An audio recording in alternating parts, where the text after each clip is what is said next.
Hello and welcome. In this video I'm going to cover one of the best fame farm methods in the game that, quite frankly, not many people know about. Whether you're a new player or a seasoned veteran, let's be honest, you could always use more fame credits. When it comes to the best fame farm in the game, people usually think of Avalonian Dungeons, World Boss, HCE, since, that's the end game PvE content.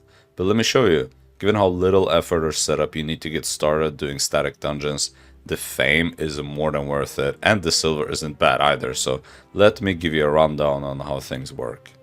First, the comp. This is what I recommend if you already have some experience and some spec. You just keep chain clearing back to back to back as fast as possible to maximize your fame gains.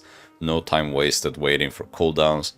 I mean, that's what we ran so far. It's worked pretty well. We one-shot basically every single pull, if we do it correctly, that is. And the combo is very simple. You have the tank press boots, run in, clump all the mobs, air compress, incubus E, guardian armor to take less damage. Very simple.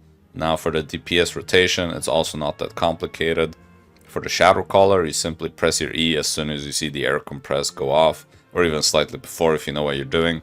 W pierce in the clump, Q royal jacket for yourself and your DPS. Assassin Hood and Refreshing Sprint for even more cooldown reduction.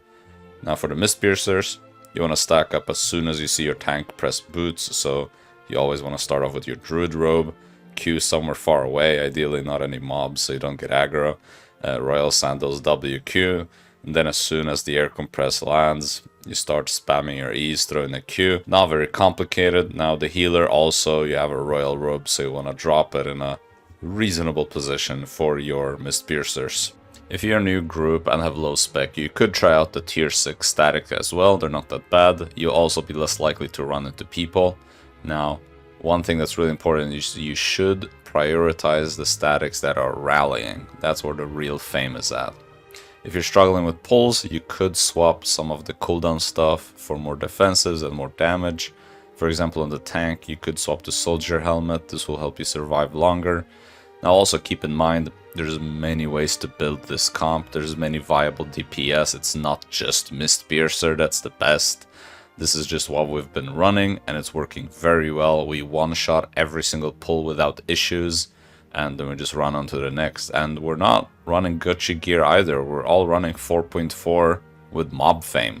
So it's not like an HC where you need really expensive gear to get started. Now, one thing that's really important and specific to why I recommend going with 5 people is the following.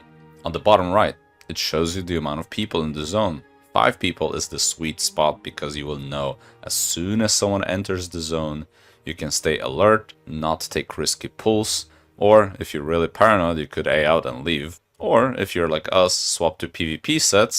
Southwest. One went invis. You're ready, West? 3, 2, Yeah, 1, go. now? Tears? I already did. You expect a group to show up and, take a fight.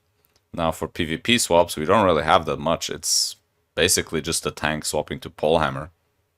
If you want a full in-depth guide that goes over this in more detail, more tips for the tanks and so on, Vlad, the tank who I play with, made it way more detailed, so if you're still unsure or just want more info, more explanation, check out the link below, highly recommend it.